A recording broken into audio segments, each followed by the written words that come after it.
Bonjour tout le monde, bienvenue dans cette vidéo où aujourd'hui nous allons traiter de la famille. La famille, c'est quand même, alors famille terrestre, s'entend, hein, c'est quand même un sacré vaste sujet où il y a quand même pas mal de choses à dire.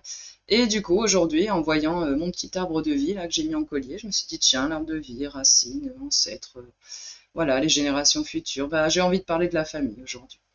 Alors du coup, voilà, je vais pouvoir vous partager aujourd'hui ce que j'ai appris au fur et à mesure du coup de mes pérégrinations spirituelles en termes de famille. Alors donc déjà, notre famille terrestre, hein, on l'a choisie. Donc c'est-à-dire que les enfants ont choisi leurs parents. Du coup, c'est pas la peine de râler en disant ouais, mon père, ma mère, machin, ils font ci, ils font ça, etc. Vous les avez choisis bien avant de vous incarner du coup ici là dans votre incarnation actuelle. Si vous avez choisi vos parents, que les frères et sœurs se sont rajoutés après. Enfin, chaque enfant de la fratrie, du coup, aura choisi ces parents-là parce que chaque enfant de la fratrie aura quelque chose à travailler en rapport avec les parents qu'ils ont. Si on prend du coup, par exemple, une famille qui ne fonctionne pas bien, une famille où il y a de la violence, tout ça, on peut se demander à juste titre, mais pourquoi j'ai choisi une telle famille? Enfin, franchement, tant que je suis là-haut, je ne pouvais pas me choisir une famille super sympa avec qui il y a beaucoup d'amour, etc. Et en fait, ce qu'il faut comprendre, c'est que du coup, si vous êtes venu dans cette famille-là, il y a deux cas de figure. Le premier, vous avez vous-même quelque chose à régler par rapport à ça.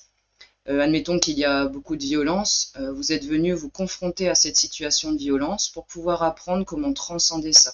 Donc même avec un background qui est quand même sacrément difficile, parce qu'il y a des familles où en effet c'est sacrément difficile, votre but du coup d'incarnation pour cette incarnation-là, ça aura été de pouvoir dépasser ça. Vous aurez été élevé dans un milieu violent, certes, mais du coup, c'est pas quelque chose que vous allez reproduire vous-même avec vos propres enfants. Donc ça peut être le premier cas de figure. Le deuxième cas de figure, vous êtes une âme évoluée et vous êtes venu stopper des schémas dysfonctionnants à l'intérieur de la famille terrestre que vous avez choisie là pour cette vie-là. Donc si on prend toujours le cas d'une famille où il y a de la violence, etc., une âme évoluée peut être venue pour stopper tout ça. Ça va être une âme qui va se mettre en avant et qui va, de par son comportement, de par ses attitudes, ses paroles, va protéger par exemple les autres membres de la fratrie, voire le parent qui en souffre de cette situation-là, et pouvoir vraiment essayer de changer, de renverser la situation. Ou alors au moins d'améliorer les choses. Donc au lieu que ça ne passe que par la violence, d'essayer du coup de contourner ça, d'apaiser ça un petit peu en fait, pour que au sein de la famille, l'entente soit plus harmonieuse. À l'inverse, vous naissez dans une famille où tout se passe bien, famille normale, j'ai envie de dire, hein. Comme par exemple c'est mon cas, voilà, j'ai pas eu à souffrir de choses violentes ou autres. Je remercie ça pour cette incarnation-là. Ça ne veut pas dire que vous rencontrerez jamais de soucis. Ça veut dire que vous avez choisi cette famille-là. Vous n'aviez pas à travailler des problématiques de violence ou autres. Par contre, vous aurez d'autres problématiques à partager, à travailler et puis à réussir à transcender. Donc déjà, il faut savoir pour les parents qui m'écoutent ici, on peut être le meilleur parent du monde. Quoi qu'il arrive, on blessera nos enfants. Ça peut être une parole dite par inadvertance. Ça va être une situation où, pour vous, adultes, franchement, il ne s'est pas passé grand-chose. Vous aurez disputé votre enfant parce qu'il avait fait une bêtise. L'enfant, lui, dans sa tête, ça peut être un tsunami émotionnel. Il va se faire des films en disant « Oh là là, ma maman, elle m'a disputé, bah, du coup, c'est parce que je suis pas gentil. » Enfin, il va se faire tout un film dans sa tête. Des blessures vont se créer, donc des blessures d'âme à l'intérieur. Les blessures qu'on a tous, qu'on accumule au cours de nos vies, hein, et qu'on est venu d'ailleurs guérir et transcender. Et puis, du coup, l'enfant qui se sera fait le film dans sa tête, ça va lui créer une blessure à lui. Exemple, bah, je sais pas, ma maman m'aime pas, du coup, elle m'a viré à ce moment-là, ou alors elle m'a disputé, moi je voulais juste un câlin ou un bisou, et puis là, elle était occupée, hop, elle m'a pas fait le câlin, le bisou. Donc à la base, c'était pas quelque chose de fondamentalement horrible, hein, il s'est pas passé de violence, rien du tout, mais dans la tête de l'enfant, ça fait un tsunami émotionnel. Le parent n'en aura même pas conscience en fait. Pour lui, c'était pas quelque chose d'important. C'est tout à fait possible d'en reparler plus tard ou sur le coup si on voit que l'enfant ne va pas bien. C'est vrai que j'ai déjà eu le cas d'en discuter pas mal de fois avec mes enfants, où comme je ressens assez intuitivement quand même ce qui se passe, du coup en voyant leur tête là, j'arrive à voir qu'il y a quelque chose qui ne va pas et du coup de fil en aiguille, on peut arriver comme ça à remonter du coup sur des problématiques que moi j'avais même pas perçues, mais qui, dans la tête de mes enfants, du coup, devenaient des choses insurmontables. Donc voilà, qu'on soit né dans une bonne famille ou dans une moins bonne, on est tous venus travailler quelque chose en lien avec la famille. La famille terrestre, c'est notre premier cocon. Quand on est là, c'est normalement les êtres qui sont avec vous sont censés vous apporter du coup du réconfort, de l'amour, vous apporter les premières bases de la vie. Et c'est des choses qui vont permettre du coup à l'enfant d'évoluer positivement et du coup de mener une vie d'adulte épanouie. Il est évident que si vous avez une famille qui est dysfonctionnante, une famille où il y a des violences, et encore pire, violences sexuelles, etc., forcément, l'enfant n'a pas des bases stables pour se construire. Et s'il ne vient pas en étant plus grand, déjà dès l'adolescence, et surtout à l'âge adulte, s'il ne vient pas régler toutes les problématiques qui ont été créées par sa famille terrestre à la base, son tout premier cocon, ça donne des adultes qui ne sont pas du tout épanouis, ça donne des adultes qui vont avoir un système de fonctionnement bancal. Si par exemple il n'a pas reçu assez d'amour, l'enfant devenu grand ne saura pas comment donner de l'amour puisqu'on lui a jamais montré. Donc si on lui a montré que des coups par exemple, la tendance naturelle qu'il va avoir, ça va être de reproduire ça. Et du coup pour cet enfant par exemple en proie à la violence, le but c'est de transcender ça du coup et de contourner cette violence, d'arriver à la guérir à l'intérieur. Alors il faut savoir aussi que la famille terrestre, c'est là où vous avez vos contrats d'âme les plus forts. Il y a de grandes chances que quand vous regardez votre famille terrestre, je parle bien sûr des parents, frères et sœurs, mais ça peut aussi être étendu, grands-parents, les oncles, les tantes, les cousins. Voilà, on peut partir dans une famille quand même un peu plus élargie. Parmi ces âmes-là, il y en a forcément avec qui vous avez eu d'autres incarnations. Ce sont des âmes avec qui vous avez tissé des liens dans les vies précédentes, et là-haut, avant de vous incarner, vous vous êtes mis d'accord. Dans cette incarnation-là, je jouerai le rôle de la mère. Et je vais être une mère qui va être possessive, qui va t'empêcher de pouvoir vivre ta vie. Je vais avoir besoin, en tant que mère, d'avoir le contrôle sur toi. Voilà, je vais devoir travailler ça. Toi, à l'inverse, étant mon fils, ma fille dans cette vie-là, il va falloir qu'on arrive à travailler de concert. Donc moi, que tu arrives à me faire me rendre compte qu'en tant que mère, j'ai un problème avec, par exemple, le contrôle, le fait d'être très possessif, de ne pas vouloir que l'enfant quitte la maison, vous voyez, ce genre de choses-là. Donc l'enfant va apporter aux parents de quoi se guérir lui-même et de pouvoir se rendre compte qu'en fait, posséder l'autre, être possessif, c'est pas de l'amour. De comprendre que du coup, quand on aime les gens, il faut être capable de les laisser libres, que vos enfants, on est là pour nos enfants, nous sommes là du coup pour les éduquer, pour les aider à arriver vers une plus grande autonomie afin qu'ils puissent voler de leurs propres ailes et du coup être des adultes épanouis et pas rester pas être des petits chiens sous la coupe de parents qui n'arrivent pas à régler leurs propres problèmes. Ça m'amène aussi à quelque chose. Prenons toujours l'exemple de cette famille. Vous voyez, moi, j'ai décidé d'être ta mère dans cette vie-là. Toi, tu étais peut-être mon partenaire de vie dans une vie précédente, ou tu étais toi-même ma mère dans une vie précédente, et on a décidé d'inverser les rôles. Moi, j'ai beaucoup appris dans ma vie précédente en étant ta fille, ton fils. Ben là, je vais apprendre en étant ta mère. Et comme ça, vous allez pouvoir du coup régler tous les aspects d'une même facette. Je prends par exemple la possessivité, et vous allez pouvoir la vivre au travers de votre famille terrestre via toutes les facettes possibles. Qu'est-ce que je peux expérimenter du coup quand moi je suis le parent possessif? Qu'est-ce que ça me procure à l'intérieur? Quel genre d'émotion vient ici? Qu'est-ce qui me pousse à priver mon enfant par exemple de liberté? Et ensuite on va prendre par exemple dans une vie ultérieure, vous allez attraper le rôle du conjoint.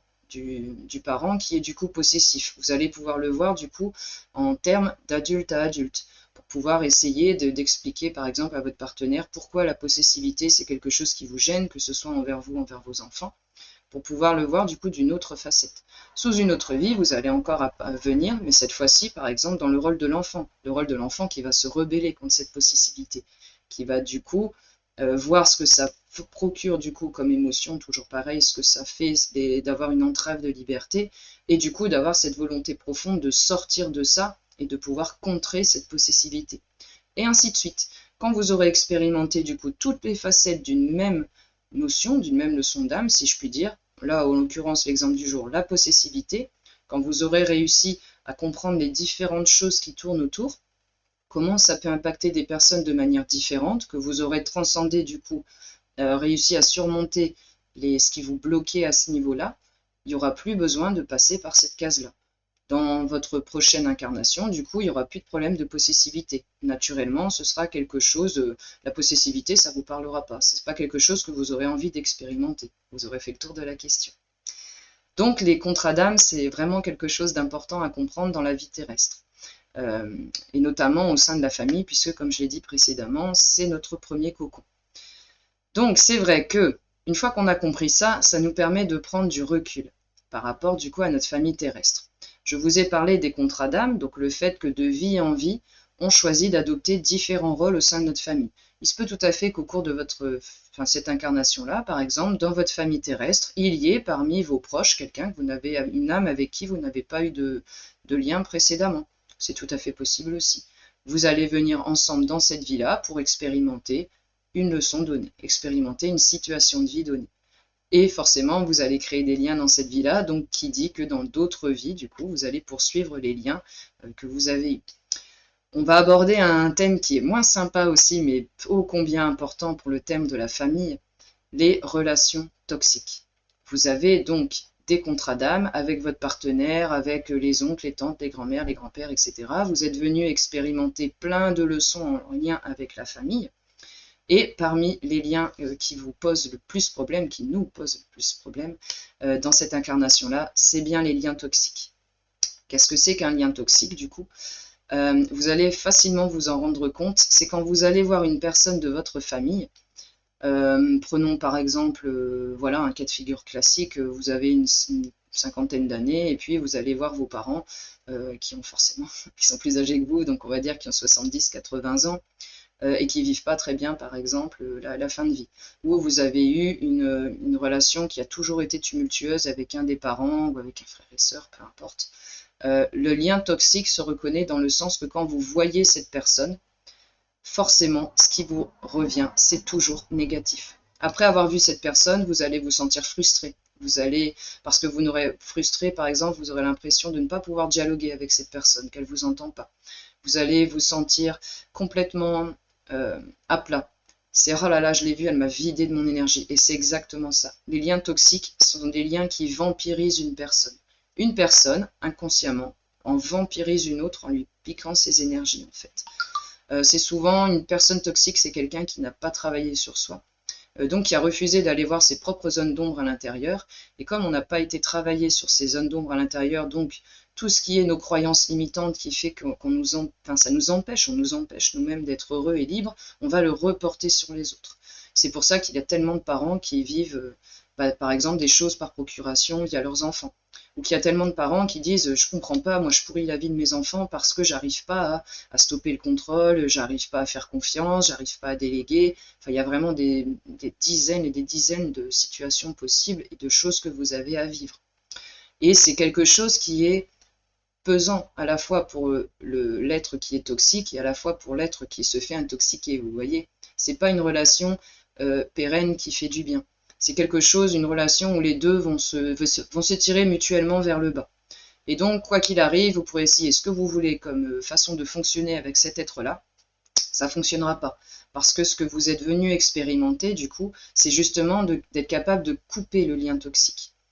Pour couper un lien toxique, honnêtement, le faire tout seul, c'est pas facile. Parce que c'est votre famille, vous êtes né dedans, il y a beaucoup d'affects, il y a des émotions qui sont liées à ça. Et c'est pas facile quand on a le nez dans le guidon de réussir à faire du coup la procédure pour couper les liens toxiques. Pour ça, c'est vrai qu'il vaut mieux le faire soit alors en autodidacte, mais dans ces cas-là avec l'aide de vos guides. Moi, ça m'est arrivé quand j'ai coupé le lien toxique de mon ex-compagnon, avec mon ex-compagnon, où j'avais pas conscience pendant plus de 10 ans que le lien était toxique en fait. Mais ce que je peux vous partager, c'est ça, c'est que c'était une relation où on se nourrissait plus l'un l'autre en fait. C'était vraiment quelque chose où à chaque fois qu'on avait une interaction, ça se terminait toujours de la même manière, tristesse, colère, frustration, enfin vraiment jamais rien de positif, même si à la base, on aurait bien voulu que ce soit positif. Donc ce que ça vous procure, si vous êtes capable de couper le lien toxique avec vos guides, je vous invite à le faire. Donc là, c'est toujours la même procédure, hein. Il faut faire le vide, se connecter terre-ciel, il faut faire sa sphère de protection. On fait son cercle de protection aussi. Et là, il va falloir demander à vos guides. Pour ça, il faut être capable de pouvoir communiquer avec eux pour qu'ils vous guident pas à pas sur comment on fait. Moi, c'est vrai que quand ça s'est passé, j'avais pas ça en tête du tout. Je savais pas trop ce qui allait se passer. Mais quand ça s'est fait, en fait, tout est venu intuitivement. Et ce que ça vous procure une fois que le lien est coupé, c'est qu'au niveau du cœur ici, vous allez sentir comme quelque chose qui s'extirpe. C'est comme si on allait retirer quelque chose qui vous gênait à l'intérieur. C'est quelque chose d'assez lourd quand même. Et ça fait vraiment voilà, ouais, la sensation qu'on vous retire quelque chose. Et vous savez que le lien est coupé parce que la fois suivante, où vous voyez cette personne, on se remet en contexte, des années ou des mois, qu'à chaque fois que vous voyez cette personne, à chaque fois ça se passe pas bien. Peu importe ce que vous essayez de mettre en place. C'est toujours des choses négatives qui reviennent. Vous êtes vidé, vous avez l'impression de faire des efforts dans le vide, parce que cette situation-là, on peut la vivre par exemple un parent avec son enfant. C'est tout à fait possible que ce soit l'enfant qui soit toxique pour le parent. C'est pas toujours de la faute des parents, attention. Hein. Y a beaucoup de choses à voir dans une famille, du coup. Chacun a ses choses à apporter. Donc ce que vous allez ressentir quand c'est fait, c'est que la fois suivante, quand vous voyez cette personne, vous ne ressentez absolument plus rien. Attention, vous n'avez pas coupé le lien avec cette personne dans le sens où c'est pas bah maintenant tu peux te partir, j'en ai plus rien à se dire, allez salut. Il y a des fois où de toute façon on est obligé de garder contact avec ces personnes-là. Si c'est un conjoint, pas de souci, vous avez coupé le lien toxique, vous vous séparez cordialement, si je puis dire, hop, chacun reprend sa vie, pas de souci. Si c'est un parent-enfant, on est bien d'accord que là on peut pas juste dire bon, tu prends tes clics, tes claques, merci, au revoir, salut, à une prochaine vie. Si c'est quelqu'un de votre famille, vos parents, etc., frères et sœurs, c'est pareil. C'est pas évident de dire bah, maintenant je te sors de ma vie, terminé, je veux plus jamais te voir. C'est pas ça de couper les liens toxiques. C'est de, en fait, ne plus rien ressentir de négatif. Avant, la personne toxique savait parfaitement comment appuyer sur vos boutons. Elle savait exactement là où il fallait appuyer pour que ça fasse mal, pour provoquer de la frustration et donc vous amener à faire tel type d'acte, tel type de comportement. Il savait comment vous mettre, il ou elle savait comment vous mettre en colère, comment vous rendre triste, comment vous manipuler en fait. Et c'est quelque chose qu'ils font intuitivement. Une fois de plus, c'est pas forcément fait exprès, quoi. C'est parce qu'ils n'ont pas guéri leurs propres blessures et donc ils vivent tout le monde autour de nous, on le voit à travers le prisme qu'on s'est nous-mêmes créé en fait. Donc si j'ai vécu une vie qui n'était pas facile, j'ai laissé les choses sous le tapis et j'ai l'impression que les autres passent leur temps à profiter de moi. C'est ce que je vais envoyer vers tout le reste du monde en fait, dans le monde physique. Donc c'est ce que je vais aussi envoyer à mes proches. Il faut que je fasse attention parce que du coup, sinon tu vas profiter de moi. Donc je vais prendre les devants. Et en fait, tout ça, c'est quelque chose qui se fait inconsciemment. C'est pas forcément quelqu'un qui va essayer absolument de vous faire mal par tous les moyens possibles. Une personne toxique, c'est à la base une personne qui souffre. C'est pas une vie que j'envie. Franchement, bon courage à ces personnes-là parce que du coup, c'est que vous avez beaucoup à gérer. Beaucoup à gérer ne veut pas dire que c'est impossible et que c'est terminé pour vous. Ça veut juste dire qu'en se faisant aider par un bon thérapeute, par un psy si vous le voulez, si vous n'êtes pas dans les choses ésotériques, vous pouvez tout à fait guérir tout ça. On peut tous guérir et on peut tous évoluer. C'est jamais figé, c'est jamais fermé. Donc il ne faut pas se dire, par exemple, bah, j'ai 60 ans donc, ou j'ai 70 ans, ça y est, c'est fini, pour moi c'est trop tard. Ah bon, bah de toute façon, cette personne-là, ça n'ira jamais, donc je ne vais pas faire l'effort. Faut essayer, faut tenter, on peut toujours s'en sortir. Donc pour la personne qui a décidé de se sortir de ces schémas-là, qui par exemple, quand on va voir ses parents ou etc., son conjoint, ne veut plus subir l'influence néfaste qu'il y a eu jusque-là, qui voudrait avoir des relations apaisées. La seule manière, c'est de couper le lien toxique. Donc la personne, quand elle appuiera sur vos boutons, ou là d'habitude vous montiez d'un coup, là c'était quoi, il fait ça, il dit ça, mais mon Dieu, alors c'est je suis au bout de ma vie parce que il m'a dit ça, il a fait ça, elle a fait ci, etc. Je m'en sors plus. Ou à quoi tu te rends compte, là on est dans la colère, parfois même dans la haine. En fait, vous allez voir que la personne va continuer à essayer d'appuyer sur vos boutons et vous, il n'y a absolument plus rien qui se passe. Donc je me souviens par exemple pour mon ex-compagnon, il avait l'habitude de savoir exactement comment me mettre en colère. Le jour où le lien toxique est parti, le lendemain j'ai eu un message qui, d'ordinaire, m'aurait fait sortir de mes gonds. Et là c'était, tiens c'est marrant, ça m'aurait fait réagir et là en fait je ressens absolument plus rien. J'ai plus de tristesse, j'ai plus de colère, j'ai plus de frustration. En fait j'ai lâché prise et j'accepte le fait que la relation est comme ça. Donc, plutôt que de me prendre la tête et puis d'être dans des discussions sans fin, dans des colères, voilà, où chacun s'enferme de son côté, je vais te laisser avec tes propres soucis, en fait. Et moi, ça va glisser. Donc là, c'était par exemple, je vois plus les enfants. Ok, dommage, bah tant pis pour toi. Bonne journée. Et ça, avant, ça m'aurait fait surréagir. Et là, du coup, comme ça coupe l'herbe sous le pied, la personne se retrouve complètement démunie. Ça fait des années qu'en utilisant telle chose, tel mot, tel comportement, il ou elle arrive à vous amener exactement là où il veut vous amener. Et là, d'un seul coup, ça marche plus. Et là, ça va forcer la personne toxique à forcément devoir entamer un travail sur elle. Parce que là, la personne sur laquelle elle s'appuyait d'habitude pour nourrir l'énergie négative, il n'y a plus. Donc on ne peut plus pomper, on ne peut plus vampiriser. Le lien n'existe plus, puisqu'il a été coupé. Donc c'est soit la personne arrive à trouver un autre réceptacle, si je puis dire, quelqu'un d'autre avec qui elle va pouvoir pomper l'énergie, afin de survivre, hein, c'est toujours une histoire de survivre, hein. C'est énergétique. Ou alors elle va être, s'il n'y a plus personne après dans l'entourage, elle va bien être obligée de travailler un minimum sur elle parce que sinon en fait ça dépérit. Quand il n'y a plus d'énergie à pomper, on se retrouve vraiment malade en fait. Et c'est là où les grosses maladies arrivent. Et où du coup on peut être tenté de compenser par autre chose pour fuir. Drogue, alcool, peu importe ce que c'est. Donc il faut savoir quand même que c'est possible. Et c'est vrai que quand j'entends autour de moi, peu importe dans les amis, la famille, les connaissances, etc., quand je vois le nombre de problèmes qu'il y a au sein des familles, je me dis que c'est vraiment quelque chose du coup qu'il faut porter un peu à l'attention du plus grand nombre en fait, pour se rendre compte que notre famille, on l'a choisie, on est venu travailler avec eux dans cette vie pour des choses bien précises, on a fait des contrats d'âme au début avant de venir, on va faire ça, il va se passer ça, vous avez toujours les grandes étapes de votre vie qui sont faites, donc vous pouvez vous être mis d'accord pour dire voilà, toi et moi dans cette vie-là, on a décidé qu'on serait mari et femme. Hop, on va se mettre ensemble, on va travailler pendant un bout de chemin, et puis vers les 40-50 ans, il se passera quelque chose, on aura vécu ce qu'on avait à vivre, on aura réussi à transcender ce qu'on avait à transcender ou pas, et nos chemins du coup se sépareront parce qu'on aura fait ce qu'on avait à faire. C'est pour ça aussi qu'il y a toutes les ruptures, etc. Une rupture dans un couple, c'est que vous avez vécu ce que vous aviez à vivre avec cette personne-là, que c'était bref, que c'était long, la chose a été faite, et là, il n'y a plus lieu d'être en fait. Et quand on se fait quitter par une personne, c'est pareil, vous avez vécu ce que vous aviez à vivre, et la personne, là, a besoin d'aller vivre autre chose avec quelqu'un d'autre. C'est quelque chose, du coup, ça fait mal sur le coup, on est d'accord, ça fait jamais plaisir, mais en prenant un peu de recul, vous allez vous rendre compte que finalement, c'était peut-être pas plus mal en fait que cette personne vous ait quitté parce qu'il y avait ça qui allait pas, qui allait plus. Et au final, ça vous permettra de rencontrer, parce que vous aurez travaillé sur vous, donc vous vous serez élevé énergétiquement en ayant travaillé avec cette personne, de rencontrer quelqu'un qui est meilleur pour vous et qui vous apportera une situation bien plus apaisante que celle que vous connaissiez avant. Si vous attirez toujours le même type de personne, c'est que vous n'avez pas travaillé sur ce qu'on appelle les croyances limitantes.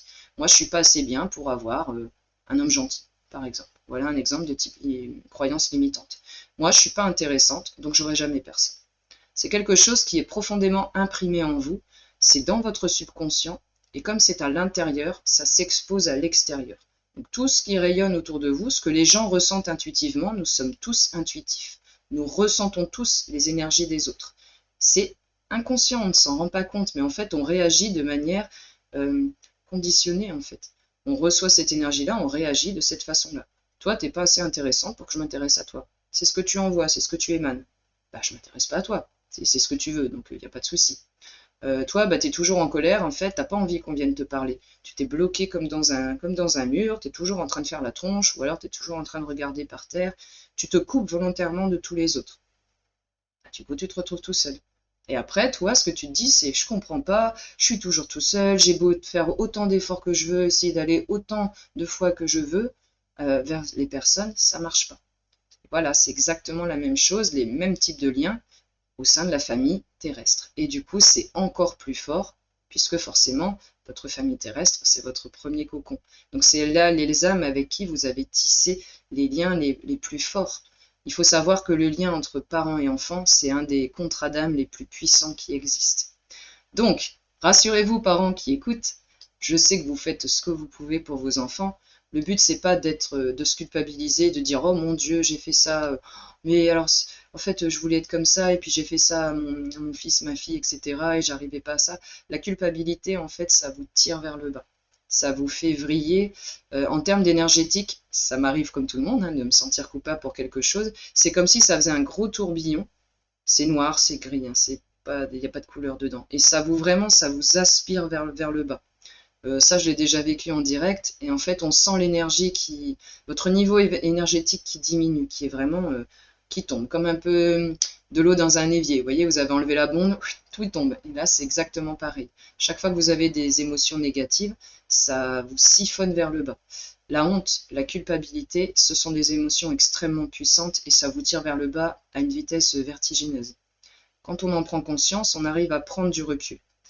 D'accord, j'ai pas toujours bien agi avec toi. J'ai essayé de faire ce que je pouvais, j'ai fait des grosses boulettes. Je suis humaine, je suis pas un robot, je peux pas être parfaite tout le temps. Mais par contre, je vais t'en parler et je vais dire voilà, cette fois-là, j'ai fait n'importe quoi. Je me souviens d'une fois, par exemple, ma fille avait fait m'était sortie de la voiture, etc. Du coup, ma voiture s'était retrouvée fermée à clé et j'ai dû casser un carreau du coup. Quand je me revois à ce moment-là, où je me suis énervée, enfin franchement c'était n'importe quoi, j'ai crié, tout ça, et tu te rends pas compte, est-ce que je vais devoir faire, blablabla, blablabla, elle en a pris plein la figure, puis au final j'ai fait, mais c'était une vitre, quoi. Il aurait pu se passer tellement de choses bien pires que ça, donc bah, j'ai fait remplacer la vitre, c'était fini. En attendant, ma fille s'en était pris plein la figure, pendant toute une après-midi. Honte, culpabilité. Mais pourquoi tu fais ça? C'est n'importe quoi, non mais on dirait une hystérique, là, ta fille est petite, qu'est-ce qu'elle avait... Elle n'avait pas besoin de se prendre tout ça dans la figure. Je suis allée la voir et j'en ai parlé. Là, j'ai conscience que j'ai fait une grosse boulette. Je suis désolée, si je pouvais revenir en arrière, je le ferais. Je ravalerais toute cette colère qui servait à rien et qui me fait prendre conscience en fait que je veux plus être cette personne-là. Je veux plus être en colère pour des bêtises, je veux plus être irritable ou ce que ce soit. Vous savez, j'en ai parlé une paire de fois dans les vidéos, le problème de la colère, c'est un truc qui me suit depuis longtemps. Et du coup, on me balance en pleine figure des situations pour que j'arrive à gérer ça. Et je me suis promis de ne plus jamais faire des choses aussi stupides que ça. De me laisser bouffer par les émotions qui sortent. La colère, c'est quelque chose, c'est comme une flamme, ça vous prend, ça monte de partout, et on perd pied en fait. Et ça, j'ai dit, c'est terminé, plus jamais. Plus jamais je ferai ça, elle ne mérite pas ça, ça ne sert à rien. En fait, ça nous entraîne tous vers le bas. Et du coup, de se le prendre en pleine figure, d'être capable de prendre un peu de recul, d'assumer ses actes et ses responsabilités, et pas de se dire, voilà, de rester dans oh là là, bah, je suis nulle, j'ai fait ça, j'aurais pas dû, vraiment, mais quelle mère horrible, il serait mieux sans moi, etc. Il faut prendre conscience de ça et dire, ok, j'ai fait une boulette, comme tout le monde. Je pense qu'il n'y a pas une seule personne ici qui peut dire, moi j'ai été parfait du début jusqu'à la fin dans toutes mes relations. Ah, sinon, on serait même pas ici, de toute façon, on aurait déjà fini notre cycle de réincarnation. Par contre, je vais faire tout ce que je peux pour contrer ça. Je vais travailler sur moi, les choses qui me font vraiment du mal depuis longtemps, je vais enfin aller fouiller dedans pour que ce soit parti et que je puisse m'alléger de ça définitivement. Je le vois là encore, où il y a toujours des situations avec les enfants, avec mon conjoint, où on me renvoie en pleine figure cette histoire de colère. Mais comme je suis en train de transformer ça, que les efforts sont constants tous les jours, quand je vois ça, je fais ok, ils sont comme ça, mais en fait c'était toi il y a quelques semaines encore. Donc t'es qui en fait pour leur dire quelque chose? Il faut simplement que tu dises voilà, bah tu vois, moi j'étais comme ça aussi, en fait ça me faisait vraiment pas du bien, c'était quelque chose que j'avais à l'intérieur et qui franchement servait à rien pour personne. Donc par contre je vais te montrer du coup comment moi j'ai fait pour arriver là pour l'instant, ça fait déjà au moins 3-4 semaines là, à faire baisser ce niveau-là. Et du coup, c'est toujours pareil, vous voyez votre lien avec la personne de votre famille, et comme la personne perçoit énergétiquement le changement, voit bien le changement dans votre comportement, vos paroles, etc., et tiens, bah là, la relation, elle a changé. Et ça va donner envie à la personne aussi, du coup, d'améliorer ça. Imaginons que vous ayez des conflits sans arrêt avec vos enfants. On vous dit quelque chose, vous, ça monte d'un coup, hop, c'est l'escalade, les cris, les machins, les je veux plus jamais te voir, etc. Et hop, je prends la voiture, je m'en vais, ou autre. On peut continuer dans ce système-là. Ça fait déjà des mois et des mois que ça dure, voire des années. Mais on est bien d'accord que ni l'un ni l'autre ne sont heureux ni apaisés dans cette situation-là. Donc s'il y en a un qui arrive à dire, voilà, moi je veux plus de ça, donc je t'en parle, ce type de relation-là, c'est plus possible. En fait, ça nous fait du mal, on passe jamais du moment de qualité ensemble. Et j'aimerais vraiment qu'on repasse des moments de qualité ensemble. La vie passe quand même vite. plus on vieillit, plus la sensation que ça passe vite, voilà, elle est là hein, pour tout le monde, je pense que vous le ressentez tous. On n'a plus envie, en fait, d'arriver à un moment de perdre son temps avec des broutilles. Et vraiment, vous allez commencer à travailler sur vous, la personne va le sentir et ça va forcément faire quelque chose. Prenons le cas de la personne qui ne veut absolument pas changer, qui se complaît là-dedans. Moi, je me complais dans le rôle de victime parce que du coup, c'est beaucoup plus facile. J'ai pas à travailler sur moi et en plus, on me plaint. J'ai ma famille qui vient me voir, mes amis qui me soutiennent, qui m'ont au téléphone, qui sont aux petits soins. Pourquoi je changerais ça? J'ai pas envie en fait. Parce que là, du coup, si je suis plus une victime, il faut que j'accepte de travailler sur moi, donc il faut que j'aille voir mes zones d'ombre, là où j'ai eu mal, mes traumas, etc. C'est pas quelque chose de facile. Il faut avoir le courage, du coup, d'avoir la volonté de sortir de ça. Et si les autres autour disent OK, ça fait des mois, des années que tu te poses en victime, que tu me pompes, là c'est toxique, je veux plus de ça. Donc maintenant, tu vas assumer tes actes. Et là, t'as fait une connerie, dommage, c'est pas la peine d'appeler du coup pour que je vienne moi réparer tes bêtises comme je le fais depuis des années. Ton but à toi, ce que tu es venu comprendre, c'est que tu es venu expérimenter l'autonomie.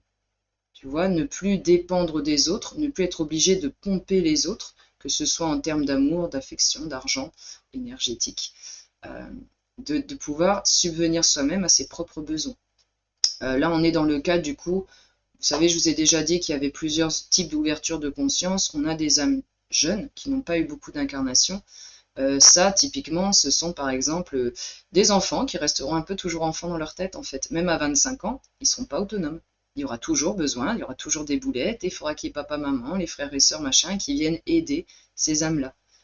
Les âmes-là ont pour seul but, du coup, de comprendre qu'ils peuvent s'en sortir par eux-mêmes. Et eux, déjà, leur chemin sera fait.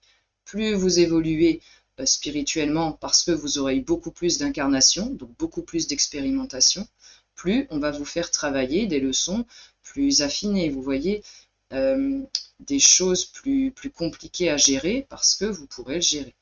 Et c'est là, du coup, où vous allez vous trouver dans des situations beaucoup plus complexes en termes, du coup, par exemple, de famille. Et si c'est pas dans la famille, ce sera des situations que vous aurez à gérer au cours de votre vie avec des amis, des conjoints, le travail, peu importe. Donc j'espère que du coup, pour jusque-là, tout est clair. Vous n'hésitez pas, hein, si vous avez des questions, si quelque chose vous interpelle, c'est toujours pareil, la discussion est ouverte. Vous pouvez envoyer des petits commentaires et puis du coup, je vous répondrai. Il y a aussi le cas des anges terrestres. J'en ai parlé du coup dans l'autre vidéo où je parlais des différentes âmes en fait, des différents types d'âmes. Où justement comme ça vous pouvez voir un petit peu auquel vous appartenez. Je parle beaucoup de la famille des anges terrestres parce que c'est une famille du coup à laquelle j'appartiens. Et c'est pas du coup les petits anges, petits chérubins là qui sont à moitié tout nus en train de jouer de la harpe et tout ça.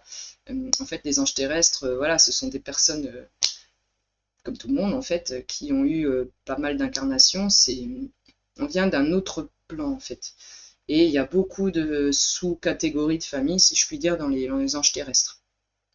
Par exemple, pour la mienne, je fais partie de la famille des sages. Vous savez, un peu les magiciens, machin, les druides, tout ça. D'où ma présence ici, d'ailleurs, sur YouTube, où je transmets un petit peu tout ça. Donc les anges terrestres, donc toutes les familles, hein, ça je vous renvoie dans les autres vidéos pour voir un peu si vous en faites partie. Êtes-vous un ange terrestre? Ça, j'en avais parlé pour voir si vous en êtes un. Donc les anges terrestres ont pour particularité quand même assez souvent de naître dans des familles qui sont très difficiles. Ça va être des familles qui dysfonctionnent à beaucoup de niveaux. Là, on parle vraiment de violences très dures, peu importe le type de violence. Et en fait, c'est parce que les anges terrestres ont la capacité du coup de venir apporter de la lumière dans l'ombre, apporter de la paix, si vous voulez, sur la violence. Ça va être des personnes qui auront une telle force de caractère qui vont, par exemple, je prends le cas d'une famille violente, un des enfants qui va prendre le pas pour protéger tous les autres. Et c'est lui qui va, ou elle, qui va en prendre le plus dans la figure. C'est quelqu'un qui est venu, j'en ai la chair de poule quand j'en parle, c'est vraiment quelqu'un qui est venu du coup stopper une situation qui était intolérable pour tous et pour faire évoluer du coup la famille terrestre que vous avez choisie pour cette incarnation-là. Si je prends le cas de ma propre famille, du côté maternel, je sais qu'il y a eu dans les générations précédentes, c'était vraiment pas une vie facile pour eux. Je pense que ça a été le cas pour beaucoup de générations, nos ancêtres, hein, c'était vraiment pas des vies faciles à l'époque. Il n'y avait pas il n'y avait pas déjà tout le confort qu'on a maintenant, et puis surtout, il n'y avait pas l'ouverture d'esprit sur la reconnaissance de l'humain en tant que tel, en fait. Donc il y avait beaucoup de pression de la société, beaucoup de traditions familiales qui étaient ancrées, et c'était quand même, voilà, quoi, en gros, on te dit quelque chose, tu appliques ou tu t'en manges une, et c'est vite fait, quoi. Donc je sais que du coup, dans ma famille, il y a eu beaucoup de violences, à la fois des violences physiques ou des violences verbales, et il y a aussi eu des violences sexuelles. Pas à l'intérieur de la famille, mais bref, d'autres devenant d'extérieur en fait. Et je me suis rendu compte que de génération en génération, on va rencontrer le même type de problématique. On va être confronté par exemple à de la violence. Mais d'une génération à l'autre, ça va être atténué. Parce que du coup, la première génération aura entamé déjà un travail là-dessus. Par exemple, voilà, j'ai connu la violence en tant qu'enfant. Il est hors de question que je refasse ça à mes propres enfants. Donc je vais leur donner ce que moi j'ai pas eu. J'ai pas eu assez d'amour, par exemple, je vais leur donner justement de l'amour. Parfois trop, ça c'est encore autre chose, mais au moins on a essayé d'avancer sur cette situation-là. Donc on pense par exemple arrière-grands-parents, violence très très forte, hop, ça passe aux enfants, violence un peu moins forte. Il reste quand même des choses ancrées. Mon gamin, il me répond, je lui en claque une parce que c'est comme ça que ça marche, c'est comme ça que ça a toujours été, et c'est, là, il n'y a même pas besoin de remettre ça en cause en fait. C'est normal. Vous voyez, on a baissé d'un cran, mais c'est pas encore ça. On ressaute d'une génération. Bon, ok, ben moi du coup mes parents c'était comme ça. Dès que je l'ouvrais, je m'en mangeais une, et puis voilà, il fin de l'histoire. Donc j'ai pas pu exprimer mes besoins, j'ai pas pu dire ce que j'avais à dire. J'ai tout gardé à l'intérieur afin de me protéger en fait, de survivre en tant qu'enfant. Je ne veux pas que mes enfants vivent ça. Donc je vais autoriser mes enfants à exprimer leurs besoins. Ils pourront me dire quelque chose et ça va pas être fais ce que je te dis ou je t'en claque une. Vous voyez, on prend un autre chemin, on ouvre d'autres possibilités. Et c'est comme ça, génération après génération, qu'on arrive à épurer totalement le karma familial. Il faut savoir que quand vous venez sur Terre, que vous vous incarnez dans une famille terrestre, vous avez les contrats d'âme avec les âmes que vous connaissiez là-haut, où vous êtes mis d'accord, là je vais être l'oncle, là je vais être la fille, machin, etc. Et on va travailler la patience, la colère, on va travailler, je sais pas moi, la violence, voilà, peu importe. Donc du coup, vous avez vos contrats là et vous avez aussi le karma familial. Vous venez épurer le karma de votre famille. Donc, il faut savoir que quand vous travaillez sur vous, là par exemple, ça fait 1 an que je suis sur le karma familial parce que c'est quelque chose qui est apparu à cet instant-là et il fallait que je travaille là-dessus, je le sentais. Et quand vous travaillez sur vous, vous vous libérez non seulement vous, mais vous allez libérer tous les ancêtres autour. Vous voyez ça, du dessus. Forcément, les ancêtres, quoi. Donc vous allez nettoyer du coup la génération des parents, puis des grands-parents, des arrière-grands-parents, etc., etc., etc. Et du coup, c'est vraiment toute votre famille qui se retrouve beaucoup plus allégée. Et donc, tous les membres de votre famille, oncle, tante, on s'en fiche, rencontreront moins de situations problématiques.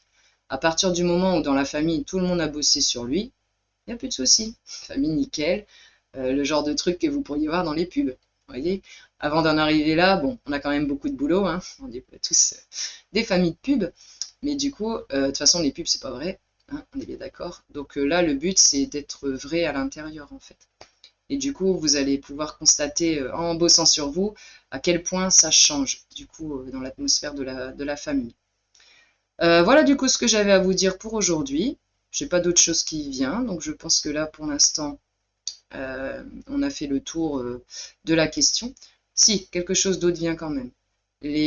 Au niveau des morts prématurées, pour tous ceux qui ont eu la douleur de connaître le départ d'un enfant qui n'était pas prévu, enfin voilà, de toute façon c'est jamais prévu, mais je veux dire quelqu'un qui part jeune, que ce soit un enfant ou que ce soit un adulte. Quelqu'un qui est parti très tôt, c'était aussi une leçon d'âme. C'était, vous vous êtes mis d'accord avant de vous incarner, et que là, voilà, moi je vais m'incarner en tant que ton enfant, et puis au bout de 2 mois, je vais repartir.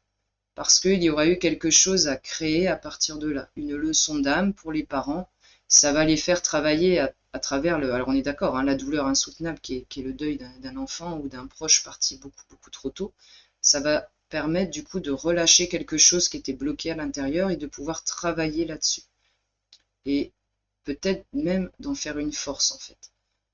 Voilà, par exemple, je prends le cas de parents qui ont perdu leur enfant très jeune. Une fois surmonté le choc psychologique, la douleur insoutenable que c'est, d'avoir réussi à guérir ça petit à petit. Et d'ailleurs, demandez de l'aide aux anges, demandez de l'aide à vos guides. Ils peuvent vraiment vous faire un bien fou au niveau du cœur. Ils peuvent vous aider à réparer un cœur brisé. Ça prend environ 1 an, mais c'est possible. Ils vont pouvoir soulager la douleur qui est vraiment, enfin, j'imagine, insoutenable. Je ne peux qu'imaginer. J'avoue que je touche du bois, c'est pas une expérience que j'ai envie de vivre. Mais du coup, vous permettre d'en faire quelque chose de beaucoup plus beau et de pouvoir, par exemple, créer une association pour aider tous les autres parents qui vivent la même chose que vous. Vous serez passé par là, vous pourrez aider à apaiser tellement d'autres âmes. Donc c'est pas quelque chose qu'on vous balance. Je vais te balancer le deuil d'un enfant, le décès d'un enfant, pour rien, juste pour que t'aies mal. Il y a toujours une raison derrière, qu'on ne comprend pas forcément en tant qu'humain, parce que nous, en tant qu'humain, on a une vue qui est très limitée. Quand on monte là-haut et notre être supérieur, notre âme, elle a une vision de toutes les incarnations que vous avez eues. Pour votre âme, une incarnation, c'est un battement de cils. Qu'est-ce que c'est qu'une vie 70-80 ans parmi l'éternité? Vous voyez, c'est rien du tout.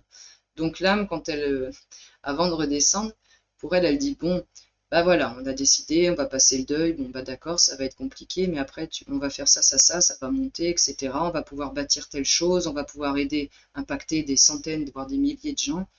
Mais sur le moment, quand on est sur Terre, ouais, là, c'est vachement dur, hein, c'est autre chose quand même, hein, c'est autre chose que quand on est détaché là-haut, on n'a pas nos émotions négatives, là, on est en plein dedans.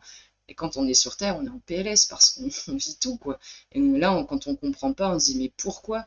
Pourquoi est-ce qu'il m'arrive ça à moi? Mais qu'est-ce que j'ai fait au bon Dieu pour qu'on puisse m'envoyer des épreuves qui sont tellement difficiles? Et du coup, la spiritualité, quand vous rentrez dans votre chemin, ça vous permet vraiment d'apporter toutes des réponses, en fait, à toutes les questions que vous vous posez. Pourquoi j'ai eu à vivre cette chose aussi insoutenable que le décès d'un enfant? Eh bien, tu as été amené du coup à faire ça, voilà, pour pouvoir apporter par exemple plus de choses à tes autres enfants. Tu vois, pour pouvoir transcender une leçon qui était vraiment très importante pour toi, où ça fait des incarnations où tu travailles dessus, et pour pouvoir enfin te libérer. Mais il y a toujours une raison. Est-ce qu'il y a autre chose qui vient du coup? Les suicides, j'en ai parlé dans une autre vidéo aussi. Donc là, le suicide, c'est une interruption de contrat. C'est encore autre chose, hein. Donc là, j'ai pas d'autre chose qui vient. Je pense que du coup, c'était bon pour la vidéo d'aujourd'hui. Toujours pareil, vous n'hésitez pas à partager vos questions, comme ça, moi, je peux rebondir et puis on échange. Et je vous dis à très vite, du coup, pour une prochaine vidéo. Ciao, ciao!